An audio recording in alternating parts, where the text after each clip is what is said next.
Hi, and welcome to another episode of Hot Takes with me, the Silver Fox. Every now and again, a politician comes out with something that is so good, you have to stand and applaud. And I am going to do this. And I'm going to say thank you, George Foulkes.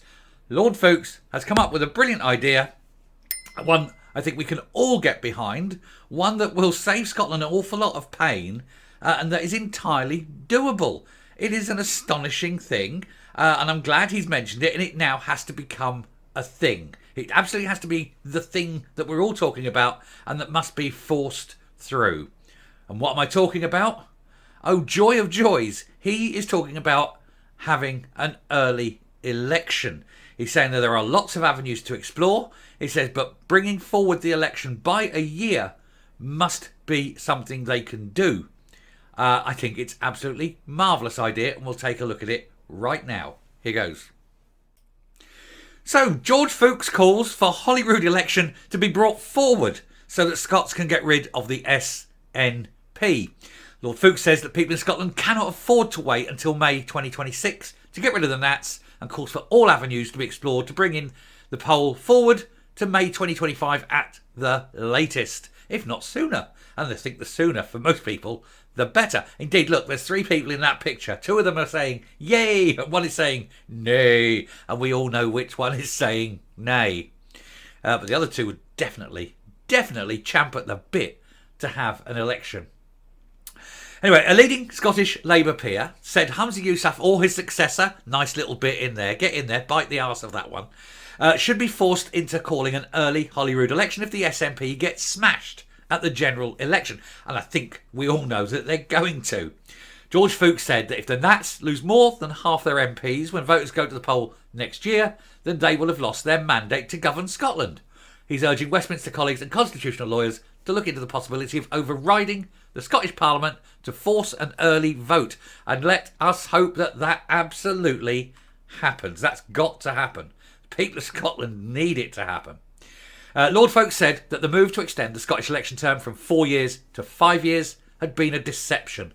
Holyrood votes were held every 4 years from 1999 to 2011 before a 12-month extension was agreed to avoid a clash with the 2015 general election. It wasn't necessary. People can vote twice in a year, you know. It's possible. The Scottish Elections Reform Bill, which was introduced by Nicola Sturgeon's administration, then made this change permanent, meaning the Scottish voters must put up with their elected politicians for much longer than people in many other countries and territories. Well, of course, and even in the UK-wide at Westminster, it's a 5-year parliament. But, of course, that's notionally the maximum is 5 years. Then you must go to the polls. But, of course, it can be a lot sooner. We've had sort of... Well, I remember when Boris came in, he called an election almost straight away. We had 2 elections in 3 years, didn't we? 2 generals in 3 years with all the Brexit stuff. And that's when Boris won that one. But, of course, Rishi Sunak is now forced to go no later, I think, than... early 25, but he'll probably go late 24.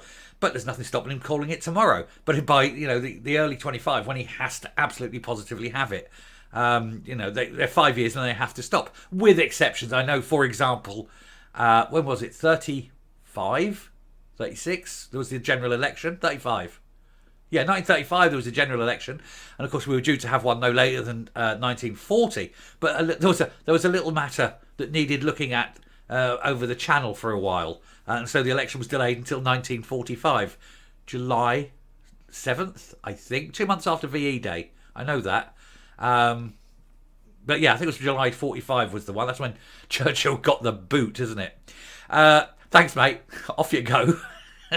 Oh, we're vicious, aren't we? But, of course, there should have been that election in 40 or 41, depending. I think it was 35 or 36 when the general election before. Anyway, wherever it was, there should have been one in either 40 or 41, and there wasn't because of, obviously, the war. So it can extend, but only under real emergency situations. But there we go. Anyway, Lord Foulkes said, people I speak to say, OK, we've got a general election soon and the SNP are likely to lose seats at Westminster, but they don't have any real power there anyway. It is Holyrood where they're doing all the damage and there's no election until 2026. There are a number of scenarios. If the SNP goes bankrupt or if more MSPs follow Ash Regan and quit the party so their majority becomes threatened, then I think we should start to explore the constitutional basis for an early election. Well, here's the thing, and I said this, if Ash Regan is right, and I've mentioned this before, if Ash Regan is right and 15 MSPs do jump ship, and it doesn't matter where they jump ship to, it is the reduction in pure numbers from the SNP, meaning that the SNP and the Greens can still form their alliance if they want, but they don't have an absolute majority at Holyrood. The other four parties, you probably get some Alba as well. So you've got Alba, Lib Dems, Tories and Labour, all hold their noses, hold each other's hands, form a government as a majority and vote out. And they say, look, we're the majority now. We've formed an alliance. We are the majority. We are now the government. And then it's only a dust up, to see if it's going to be Ross or Salwa. God blimey, governor. Couldn't think of his name. Just seen a picture of him as well. To be First Minister. So, it's probably Ross as the biggest party.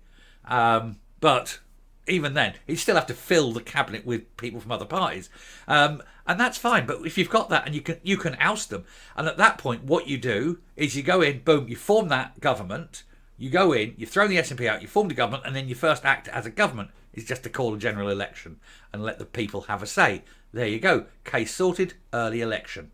I'm good at this stuff, Alternatively, of course, he's mentioned if they go bankrupt. Now, the thing is, if they lose all these seats at Westminster, they are undoubtedly going to go completely tits up bankrupt because they need that money that comes in from Westminster desperately. And of course, they just don't have any other form of income. I keep mentioning this. People don't realise how poor the SNP truly are.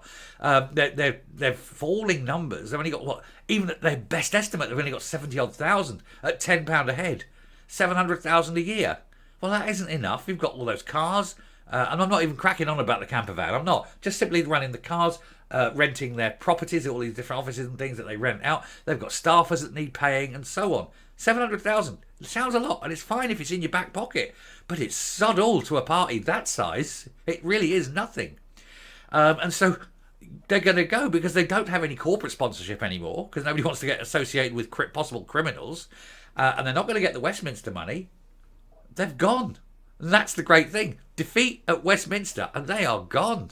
So it behoves everyone in Scotland at the next election, hold your nose and vote for the party most likely to oust the SNP, even if it's a party you otherwise would detest, but just get the SNP out.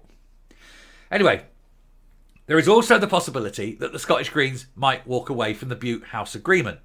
And that, of course, is an absolutely wonderful one because that'll be a double defeat. One, it shows that even the Greens can't stomach the SNP and the Greens are bad. And, of course, secondly, it would then crash and burn their majority. And so the others could then form a grand coalition and get them out and then call a general election. It's all very complex and numbery, but it is excellent. Anyway, getting back to it, it said this possibility the Scottish Greens might walk away from the Butte House, especially if he was replaced by his most likely successor, Kate Forbes, because the Greens can't abide her. Anyway, Lord Foulkes continued, it occurred to me that some constitutional lawyer might look into this and explore whether Westminster might be able to override Holyrood in order to call an early election, and I would urge that it is the right course of action, although the nationalists and probably some of my own colleagues would say that's going too far. Another alternative would be to take this to the Supreme Court, and the earlier the better as far as I'm concerned, and next year would be ideal from my point of view, and certainly May the 25th at the absolute latest. Now there's Lord Foulkes. Now, is it just me, or does he look like Colin Dexter, the man who writes the Morse books? He does, doesn't he? I've seen a picture of him, like when you see him square on, and he looks like Ken Stott, but from that picture he looks more like Colin Dexter, the man of 1,000 faces. Unlike Hamza Yousaf, who's the man of just 2. Anyway, they think if they get smashed, I think he says if they get smashed at the general election, it provides an opportunity to say, let's go to the polls early. And supposing they lose more than half their seats, then it would be legitimate to say the SNP has lost their mandate. And we know they are very keen on mandates to govern Scotland, and they must call an election. Elections in Wales were also moved from every 4 to every 5 years, while the UK Parliament does not have fixed terms, but elections must be held at least once every 5 years at most, and as I said, with the exception of that small incident in the 40s. According to most recent opinion polls, Holyrood is heading for a hung parliament at the next election, with little to choose between the SNP and Labour. But I think Labour will be able to pull an agreement with other parties on a supply term and form a government. Political tradition dictates that the party with the most MSPs would have the first opportunity to form a coalition, although if the Nats and the Greens cannot secure a majority, they're unlikely to get support from anyone else. Of course not. No one wants to touch them with a barge pole, especially the Greens. And the Greens were on their knees the other day. No, we're actually mentioning it here. Lorna Slater, serving minister of the current government, set jaws dropping at Holyrood once again, said I'd partly be willing to serve as part of a Labour-led administration in the future. She was on her knees begging Labour to let her stay in her seat because she loves having the power. Even Labour, Anna Sawar, will not even entertain the idea. He'd go with the Lib Dems. I think he'd go with the Lib Dems. He will not touch the Greens. Nobody will. They're toxic and they're mad. Anyway, George Foulkes, well done, sir. Completely agree. Get them out. Get the early election. And let's make this thing happen. And I'm coming up. So yes, well done, George. Thank you very much. Brilliant idea. Get hold of every lawyer you can. Mention it to everyone. Push, push, push. We need to bang the drum for this idea. We need to bang the drum loud enough that it happens. We can get them down. They must reverse that extra year that they sneaked in. And so that we can get rid of this pernicious bunch of crooks out of Holyrood and try and return some semblance of order and sanity to the politics of Scotland.